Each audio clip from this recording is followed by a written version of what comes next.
আল্লাহ পাক এবার আদম আলাইহিস সালামকে বলছেন, ইয়া আদম, হে আদম, উসকুন আনতা ওয়া যাওজুকাল জান্নাহ। আদম শোনো, তুমি এবং তোমার স্ত্রী দুইজন এখন জান্নাতে থাকো। কোথায় থাকো? জান্নাতে থাকো। ওয়া কুলা মিন হাইসু শি'তুমা, যেখানে ইচ্ছা সেখান থেকে খাবার খাও। জান্নাতের নাজ নেয়ামতের কথা তো আপনারা শুনেছেন অনেক, আমি ওইগুলো বলতে যাচ্ছি না, সময় চলে যাবে। যা ইচ্ছা তাই পাবেন সেখানে, যা ইচ্ছা তাই। এমন একটা জায়গা যেটা কখনো কোনো চোখ দেখে নাই, কোনো কান শোনেও নাই। চোখ না দেখলেও, কান না শুনলেও মানুষ মনে মনে অনেক কিছু কল্পনা করে না, এটা কল্পনাও করার সুযোগ নাই। এত উন্নত মানের একটা জায়গা। তোমরা দুজন এখানে থাকো, জান্নাতের যে কোনো জায়গায় যাও, খাওয়া দাওয়া করো, কোনো সমস্যা নেই। কিন্তু ওয়ালা তাকরাবা হাদিহিশ শাজার, মানে কি, এই যে গাছটা আছে এই গাছের কাছে যেও। একটা শর্ত খালি দিলাম, গাছের কাছে যেও না। গাছের নাম কি এগুলো আমাদের আলোচনার বিষয় না। বিষয়টা হচ্ছে আল্লাহ পাকের আদেশটা কি।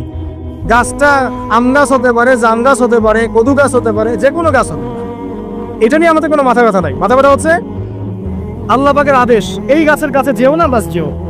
আচ্ছা, ফাতাকুনা মিনাজ জালিমিন, যদি চলে যাও তোমরা দুজন এখানে, তাহলে তোমরা দুজন কিন্তু জালেম হয়ে যাবে। আল্লাহ পাকের হুকুম অবাধ্য করলে মানুষ কি হয়ে যায়? জালেম হয়। এই জন্য আমরা দোয়ায় বলি, আল্লাহুম্মা ইন্নী যালামতু নাফসি, বলি না? হে আল্লাহ, আমি আমার নফসের উপর জুলুম করেছি। রব্বানা যালামনা আনফুসানা, বলি না? আল্লাহ, আমরা আমাদের উপর জুলুম করেছি। তো আমরা যখন পাপ করি মানে আমরা জুলুম করে ফেলেছি। তো তোমরা দুজন এই গাছের কাছে যেও না, যদি যাও তাহলে জুলুম করে ফেলবে এবং জালেম হয়ে যাবে। এবার ইবলিস তো আর বসে নাই, সে তো চ্যালেঞ্জ করেছে, করে নাই? আচ্ছা, এবার ইবলিস কি করছে? ফাওয়াসওয়াসা লাহুমা শাইতান, এবং ইবলিস এবার এদের দুজনকে ওয়াসওয়াসা প্রদান করতে শুরু করলো। ইবলিস কি করলো? ওয়াসওয়াসা প্রদান করতে শুরু করলো। ওয়াসওয়াসাটা এমন ছিল যে, হাল আদুল্লুকা আলা শাজারাতিল খুলদি ওয়া মুলকিন লা ইয়াবলা। ইবলিস এসে আদম এবং হাওয়া আলাইহিমা সালাম তাদেরকে উস্কে দিতে লাগলো যে, আমি কি তোমাদেরকে এমন কোনো গাছের কথা বলবো যেই গাছের ফল খেলে তোমরা চিরস্থায়ী হয়ে যাবে, কখনো মরবে না, এবং এমন রাজত্ব পাবে যে রাজত্বের কোনো ক্ষয় নাই। ইবলিসের টোপটা কি দেখলেন?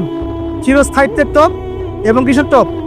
রাজত্বের টোপ। এটা সূরা তহার মধ্যে আছে। অন্য সূরায় আছে যে, আমি কি বলে দিব এমন গাছের কথা যে গাছের ফল খেলে তোমরা ফেরেশতা হয়ে যাবে, কখনো মরবে না। তাহলে চিরস্থায়িত্বের টোপ এবং এই যে কিসের রাজত্বের এই যে টোপ, এই দুইটা হচ্ছে মানুষকে আল্লাহর পথ থেকে ডিসিভ করার একটা মানদণ্ড। কথা বুঝতে পারছেন?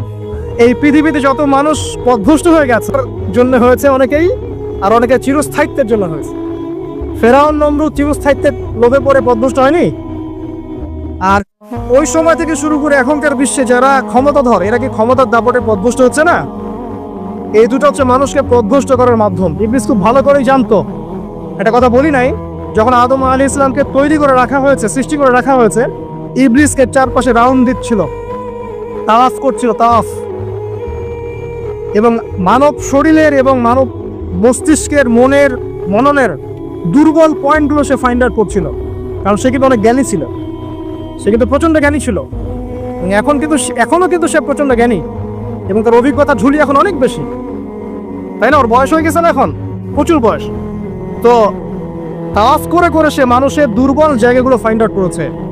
একটা হচ্ছে পেট, একটা প্রবৃত্তি, একটা হচ্ছে নারীর প্রতি আসক্তি, ঠিক আছে, একটা ক্ষমতার লোভ, একটা চিরস্থায়িত্বের লোভ। এগুলো হচ্ছে মানুষের দুর্বল জায়গা। ইবলিস এগুলো ফাইন্ড আউট করে ওইভাবে চাল দিয়েছে। কথা বুঝতে পারছেন? একটু খেয়াল করে দেখেন, এখনকার বিশ্বে যত অন্যায় হচ্ছে, ম্যাক্সিমাম পাপ হচ্ছে পেটের কারণে। পেট। সুদ খায় কেন? পেটের কারণে। ঘুষ খায় কেন? পেটের কারণে। ইভেন যে এখন জেনা করছে, ওদেরকে তো এখন যৌনকর্মী বলতে হয়, তাই না? সম্মান দিয়ে কথা বলতে হয়। যৌনকর্মী যারা, তারাও দেখবেন পেটের কারণেই করছে, পেটের কারণ। তারপর দেখবেন মানুষের সম্পদ আত্মসাৎ, ওই যে ছেলে মেয়ে বাল বাচ্চার জন্য। পেট মানে মূল জিনিসটা কি? পেট। এবং চিরস্থায়িত্ব, ক্ষমতার দাপট আর প্রবৃত্তির দাসত্ব, এগুলো হচ্ছে মানুষের সবচেয়ে দুর্বল পয়েন্ট। দেখবেন ম্যাক্সিমাম পাপ হচ্ছে মেয়েদের কারণে। মেয়েদের কারণে না, মেয়ের পিছনে। মেয়ের পিছনে আপনি চলে গেছেন, এখানে আত্মহত্যা করছে কেউ, কেউ এখানে আপনার জেনা করছে, কেউ ধর্ষণ করছে, কেউ পরকে লিপ্ত হচ্ছে। মানে মেয়েরই কোনো পাপ। ওই যে বলে না, দুইটা পাপ যাকে পেয়ে গেছে তার লাইফটা ক্র্যাশড। একটা হচ্ছে মেয়ে, আর একটা হচ্ছে টাকা। অর্থ সম্পদের লালসা যার মধ্যে পেয়ে বসেছে, এর জীবন শেষ। আর যার মেয়ের নেশা আছে, মেয়ের নেশা যার মধ্যে আছে, এর জীবন শেষ। একে আপনি হেদায়েতের পথে আনতে পারবেন না ইল্লা মাশা আল্লাহ, আল্লাহ পাক যদি না চান। আসেন, আর ইবলিস তাওয়াফ করছিল এবং সে কিন্তু টোপ দিল, চিরস্থায়িত্বের টোপ দিল, এবং কিসের টোপ দিল? ফেরেশতা হয়ে যাবে, অমর হয়ে যাবে। এবার আমাদের পিতামাতা আদম এবং হাওয়া আলাইহিস সালাম তারা কিন্তু ফল খেয়ে ফেললেন। আর এটা এমন নয় একবার ওয়াসওয়াসা দিয়েছে বাস খেয়ে ফেলেছেন, এমন নয়, কন্টিনিউয়াসলি সেই কাজটা করেছে। একটা মানুষ যখন জেনা করে, ইবলিস কি একবার এসে বললেই কেউ জেনা করে ফেলে? আস্তে আস্তে কিন্তু মানুষ জেনার পথে যায়।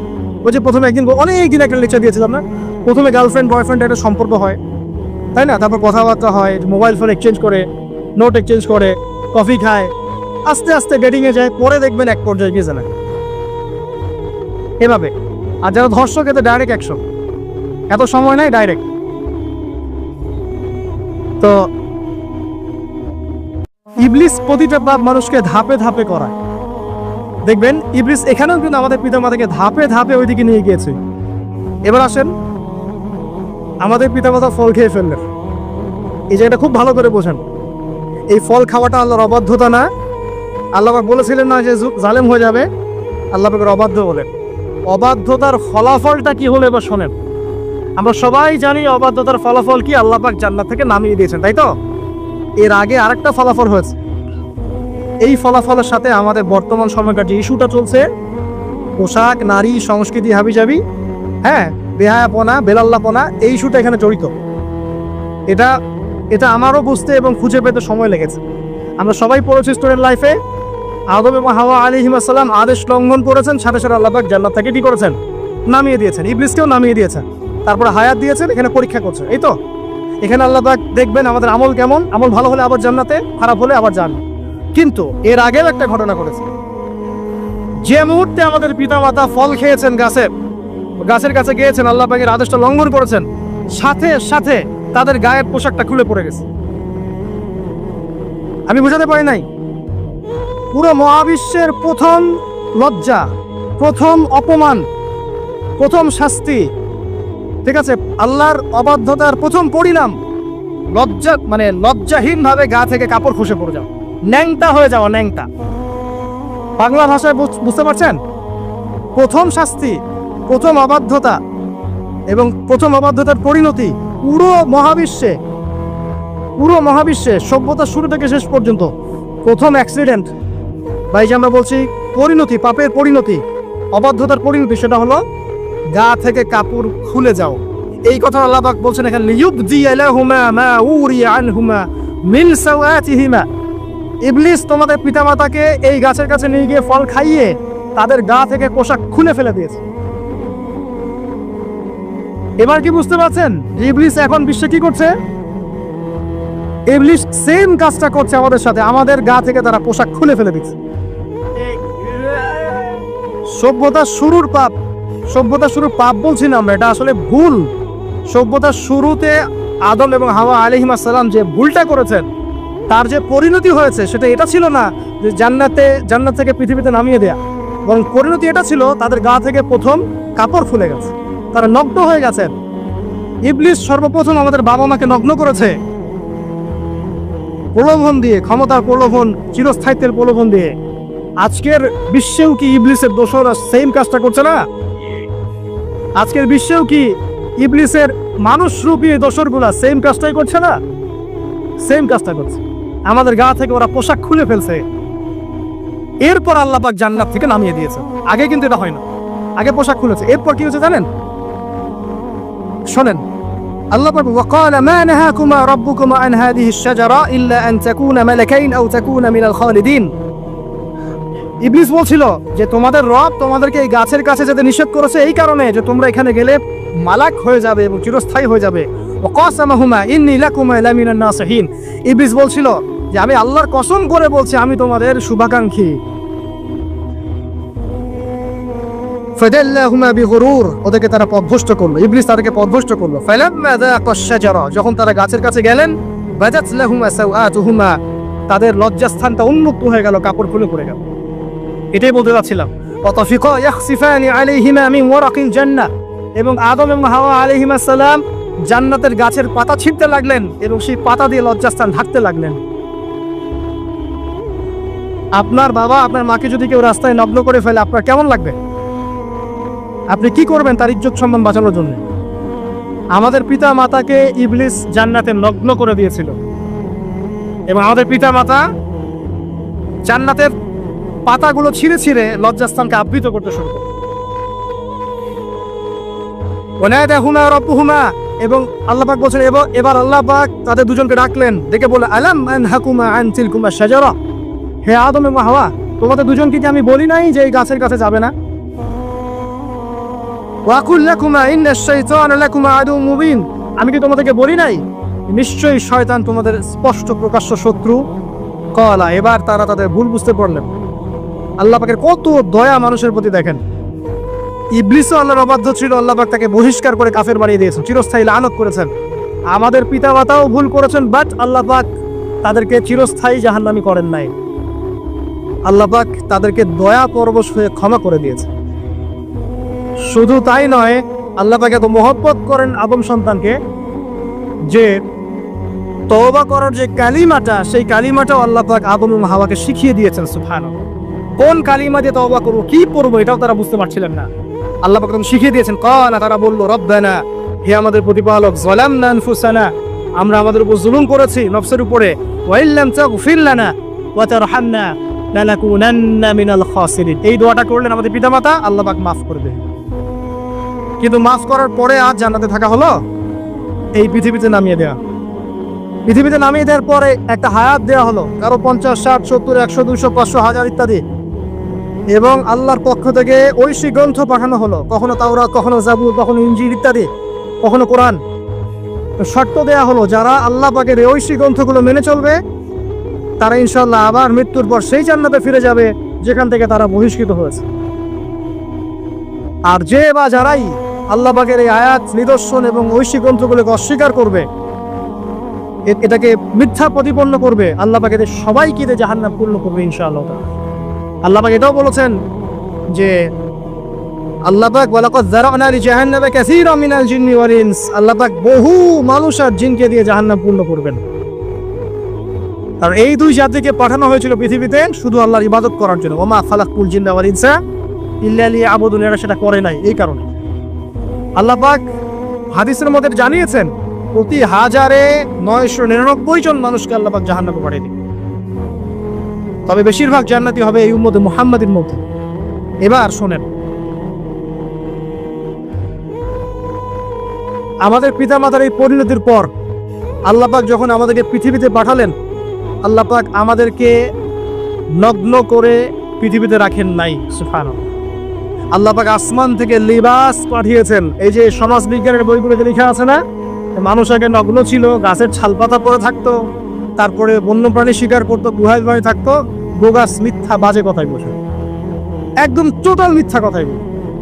আল্লাহ রাব্বুল আলামিন সভ্যতা শুরু করেছেন নবী দ্বারা, সভ্যতা শেষও করবেন নবী দ্বারা। প্রত্যেক যুগে যুগে সভ্যতার ধারক এবং বাহক ছিলেন নবীগণ। আর আদম আলাইহিস সালাম পৃথিবীতে আসার পর নগ্ন হয়ে থাকেন নাই, আল্লাহ পাক আসমান থেকে লেবাস পাঠিয়েছিলেন। সুবহানাল্লাহ, আল্লাহ পাক আমাদেরকে নগ্ন করে রাখেন নাই। এবার দেখেন আল্লাহ পাক কি বলছেন, ইয়া বানি আদম, আচ্ছা আসেন, ইয়া বানি আদম, হে বনু আদম, কাদেরকে বলছেন? আমাদেরকে। কদ আনজালনা আলাইকুম লিবাসান ইউয়ারি সাওয়াতিকুম ওয়া রিশা, হে বনু আদম, আমি তোমাদেরকে নগ্ন ছেড়ে দিচ্ছি না, আমি তোমাদের জন্য লেবাস আর পোশাক পাঠাচ্ছি, যেই পোশাক দিয়ে তোমরা তোমাদের লজ্জাস্থানকে আবৃত করবে এবং সৌন্দর্য বর্ধন করবে। এটা করছি না আমরা এখন? আচ্ছা, ওয়া লিবাসুত তাকওয়া যালিকা খায়র, আর তাকওয়ার লেবাস, তাকওয়ার পোশাকটা হচ্ছে সবচেয়ে উত্তম। যেমন দেখেন আমাদের সতর কি এই নাভির উপর থেকে হাঁটু নিচ পর্যন্ত না, তাই বলি কি আমরা সবাই এভাবেই ঘুরি?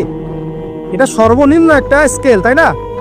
এর উপর আপনি জুব্বা পরছেন, পাগড়ি পরছেন, টুপি পরছেন, বা আপনি হয়তো আরো ঢিলাঢালা কোনো পোশাক পরছেন, এই পোশাকটাকে বলা হচ্ছে তাকওয়ার পোশাক। ওয়া লিবাসুত তাকওয়া যালিকা খায়র, এটা আরো উত্তম। একজন মেয়ের, অনেক আলেম বলছেন যে চোখ, এই চোখটুকু ঢেকে বের করে দেখা যাবে, বলছে না? অনেকে বলেছেন কিনা? কিন্তু এটাও যদি কেউ সামনে জিলবাব দিয়ে ঢেকে রাখে তাহলে কি উত্তম নয়? পর্দার ক্ষেত্রে উত্তম নয়? লিবাসুত তাকওয়া যালিকা খায়র, তাকওয়ার যে পোশাক সেটা আরো উত্তম বেশি। নরমালি তো পোশাক দিয়েছি, তাকওয়ার পোশাক সবচেয়ে উত্তম বেশি। আল্লাহ পাকের একটা সতর্কবাণী শুনে নেবার, যালিকা মিন আয়াতিল্লাহ, এই পোশাকটা আল্লাহ পাকের নিদর্শন। পোশাকটা কি? আল্লাহ পাকের নিদর্শন। লাআল্লাকুম ইয়াযাক্কারুন, যাতে করে তোমরা স্মরণ করতে পারো। কি স্মরণ করব? ওই যে আমাদের পিতামাতাকে নগ্ন করে দিয়েছে ইবলিস, এটা মনে রাখতে পারো তোমরা, এটা আল্লাহ পাকের নিদর্শন। ইয়া বানি আদম, হে বনু আদম, লা ইয়াফতিনান্নাকুমুশ শাইতান। এবার শোনেন, আল্লাহ পাক আমাদেরকে বলছেন, হে বনু আদম, লা ইয়াফতিনান্নাকুমুশ শাইতান, শয়তান যেন আবার তোমাদেরকে ফিতনায় ফেলতে না পারে। পৃথিবীতে তোমরা থাকবে, শয়তানের বহু দোসর তোমাদের সামনে থাকবে, ডানে বামে, যে ডান থেকে আসবে, বাম থেকে আসবে, হ্যাঁ, সামন পিছন থেকে আসবে, মিডিয়ার মধ্যে দিয়ে তোমাদের ঘরে ঘরে ঢুকে যাবে শয়তানের দোসর। লা ইয়াফতিনান্নাকুমুশ শাইতান, শয়তানের দোসররা যেন তোমাদেরকে ফিতনায় ফেলতে না পারে। কে বলছেন? আল্লাহ পাক বলছেন। কিরকম ফিতনা? কামা আখরাজা আবাওয়াইকুম মিনাল জান্নাহ, ঠিক যেভাবে শয়তান তোমাদের পিতামাতাকে জান্নাত থেকে বের করে দিয়েছিল, ওই রকম ফিতনায় যেন ফেলতে না পারে। ঠিক আছে? ওয়ায়ানজিউ আনহুমা লিবাসাহুমা, এবং শয়তান তোমাদের পিতামাতার লেবাস খুলে ফেলেছিল, ভগ্ন করে দিয়েছিল, ভগ্নতা, বেহায়াপন, অশ্লীলতা শিখিয়েছিল, ওইদিকে ধাবিত করতে চেয়েছিল। শয়তানের দোসররা যেন এটা করতে তোমাদের সাথে না পারে, সতর্ক থাকবে। লিউরিয়াহুমা সাওআতিহিমা, যাতে করে তোমাদের লজ্জাস্থানটা উন্মুক্ত হয়ে যায়। ইন্নাহু ইয়ারাকুম, নিশ্চয় শয়তান তোমাদের সবাইকে দেখতে পায়। হুয়া ওয়া কাবিলুহু, সে এবং তার পুরো কবিলার লোকজন, মিন হাইসু লা তারাউনাহুম, এমন জায়গা থেকে যে জায়গা তোমরা দেখতে পারো না। আর শয়তান এবং তার অনুসারী যারা আছে, হোক মানুষ আর জিন, তারা তোমাদেরকে দেখতে পারে এমন জায়গা থেকে যা তোমরা দেখো না। আর আমরা যারা এই বিশ্বে আছি, আমরা সবাই এখন খেলার পুতুলের মতো খেলছি। যারা নিয়ন্ত্রণ করে বিশ্ব, এদেরকে কেউ দেখতে পারে না। এরা মানুষ শয়তান, কথা বুঝতে পারছেন? আর এমনি জিন শয়তান যারা আছে, এদেরকে তো আমরা দেখতে পারি না, অনেক দূর থেকে তারা আমাদেরকে দেখতে পায়। আল্লাহ পাক সতর্ক করছেন এটা। ইন্না জাআলনা আশ-শায়াতিনা আউলিয়া লিল্লাযিনা লা ইউমিনুন, শোনেন, নিশ্চয়ই যারা আমার প্রতি ঈমান আনে না বা আমার অবাধ্য হয়, আমার আদেশ মানে না, তাদের সাথে আমি শয়তানকে বন্ধু বানিয়ে দিয়েছি। এবার বুঝলেন কেন বললাম এরা মানুষ শয়তান? বিকজ এদেরকে আল্লাহ পাক শয়তানের বন্ধু বানিয়ে দিয়েছেন, শয়তানের বন্ধু। অন্য সূরায় আছে, শয়তান, জিন শয়তান মানুষ শয়তানকে ওহী করে। জিন শয়তান মানুষ শয়তানের মাথায় এসব বুদ্ধি ঢালে। শয়তানি বুদ্ধিগুলো শয়তান মানুষের মাথায় ঢালে, মানে মানুষ মাথাটা আগে সে রিড করেছে কাকে কোন দিক দিয়ে রিসিভ করা যাবে। ঠিক আছে? আচ্ছা, এরপরে আরো আল্লাহ পাক বলছে, ওয়াইযা সাআল ফাহিশাতান, তারা যখন কোনো ফাহেসা কাজ করে, নোংরা বেহায়ার মতো কাজ করে, ক্বালু, তারা বলে, ওয়াজাদনা আলাইহি আবানা, এরকম করেই আমরা আমাদের পিতা মাতাদেরকে পেয়েছি। মানে যুগ যুগ ধরে এই সংস্কৃতি চলে আসছিল, নগ্নতার সংস্কৃতি, বলে না? কথা বুঝতে পারছেন না? এই কথাই তারা বলে, যেটা কোরআনে আছে। আল্লাহ পাক বলছেন, ক্বালু ওয়াজাদনা আলাইহি আবানা, তারা বলে আমাদের পিতৃপুরুষদেরকে আমরা হাজার বছর থেকে দেখেছি এইভাবেই ড্রেস আপ করে, এমনি ব্লাউজ ছাড়া শাড়ি পরতে দেখেছি, এমনি দেখেছি পেট বের করে চলতে, এমনি দেখেছি এই শর্ট কামিজ পরে চলতে, নগ্ন হয়ে চলতে। এখন তো বিকিনি সংস্কৃতি আসে এবং এটা মুভমেন্ট চলছে, মানে মানুষের দেহ থেকে কাপড় খুলে ফেলার মুভমেন্ট, আন্দোলন শুরু হচ্ছে। ঠিক আছে? এবং দোহাই হচ্ছে আমরা হাজার বছর থেকে এমনিই চলছে। এই যে আল্লাহ পাক বলছেন, ক্বালু ওয়াজাদনা আলাইহি আবানা, আমরা এর উপরে আমাদের পিতা মাতাদেরকে পেয়েছি। ওয়াল্লাহু আমারানা বিহা, এরা আরো বলে আল্লাহ আমাদেরকে এই আদেশ করেছেন। নাউযুবিল্লাহ। আল্লাহ বলছেন, আল্লাহ পাকের আদেশ কি? কুল ইন্নাল্লাহা লা ইয়া'মুরু বিল ফাহশা, নিঃসন্দেহে আল্লাহ পাক কোনো ফাহেসা কাজের আদেশ করতেই পারেন। নিঃসন্দেহে আল্লাহ পাক কোনো ফাহেসা, বেলাল্লাপনা, বেহায়ার মতো কোনো আদেশ, বেহায়াপনার কোনো কাজের আদেশ করতে পারেন না। আতাকুলুনা আলাল্লাহি মা লা তা'লামুন, তোমরা কি আল্লাহ সম্পর্কে এমন কথা বলছো যেই কথা তোমরা জানো না? এই পর্যন্ত থাক। এবার আসেন বাস্তবতায় আসেন। এতটুকু যে আমরা হিস্ট্রির সূচনার কথাগুলো বললাম, এখানে আপনারা কিন্তু প্রথম একটা দলিল পেলেন মানুষের দেহ থেকে পোশাক খুলে ফেলে। এরপর আমি পুরো কোরআনটা ঘাটার চেষ্টা করেছি, আদম আলাইহিস সালাম থেকে শুরু করে মুহাম্মদ সাল্লাল্লাহু আলাইহি ওয়াসাল্লাম পর্যন্ত হাজার হাজার শতাব্দী চলে গেছে, যাই নাই? হাজার হাজার বছর চলে গেছে, বহু জাতি এসেছে, বহু জাতি চলেও গেছে। আমরা কি প্রথম জাতি নাকি? এর আগে কত জাতি পৃথিবীতে এসেছে, চলেও গেছে, গেছে না? আচ্ছা, কোরআন ঘেটে ঘেটে ক্লান্ত হয়ে যাওয়ার পর আমরা এমন কোনো জাতি পাচ্ছি না যাদের কথা আল্লাহ পাক বলেছেন যে আমি তাদেরকে ধ্বংস করেছি অশ্লীলতার কারণে বা এই আপনার বেলাল্লাপনার কারণে বা ফাহেসা কাজের কারণে। সরাসরি এই একটা কারণ দেখে আল্লাহ পাক কোনো কওমকে ধ্বংস করেছেন খুব রেয়ার খুঁজে পাওয়া যাচ্ছে না। শুধু 3টা জায়গা বের করতে পেরেছি। কটা জায়গা? 3টা। এক নম্বর দেখেন, আদম আলাইহিস সালাম পরে নূহ আলাইহিস সালাম না, এই জাতিটাকে আল্লাহ পাক ধ্বংস করেছেন না? এই ধ্বংসটাকে আল্লাহ পাক এই বেপরদামির কারণে করেছেন, অশ্লীলতার কারণে করেছেন, পোশাকের অপসংস্কৃতির কারণে করেছেন? করেন না, শিরকের কারণে করেছেন। কি কারণে? শিরক। আল্লাহ পাক সবাইকে ডুবিয়ে মেরেছেন, কিন্তু ওরা যে নগ্ন পোশাক পরে রাস্তাঘাটে চলাফেরা করতো এই কথাটা কিন্তু আল্লাহ পাক বলেন। তার মানে ওদের পাপ এটা ছিল না। এরপর ইব্রাহিম আলাইহিস সালামের কওম কি এই কারণে ধ্বংস হয়েছে? অশ্লীলতার কারণে ধ্বংস হয়েছে? বেহায়াপনার কারণে ধ্বংস হয়েছে? নগ্নতা সংস্কৃতির অপচর্চার কারণে ধ্বংস হয়েছে? না। শিরকের কারণে। আদ জাতি এই কারণে? না। সামুদ জাতি এই কারণে? না। একটা জাতি পাওয়া যায়, তার নাম কওমে লূত। কি নাম? কওমে লূত। এই লূত কওম ছিল সমকামী। তারা মেয়েদের সাথে বিবাহ বন্ধনে আবদ্ধ হতো না, বরং ছেলেদের ছেলে ছেলে জেনা করতো না। এই একটা জাতি পাচ্ছি ইতিহাসে যারা অশ্লীলতার কারণে, ফাহেসা কাজের কারণে, সমকামিতার কারণে, নোংরামির কারণে আল্লাহ পাক পুরো উপরে উঠিয়ে নিচে নামিয়ে ধসিয়ে দিয়েছে। এই একটা জাতি পেলাম।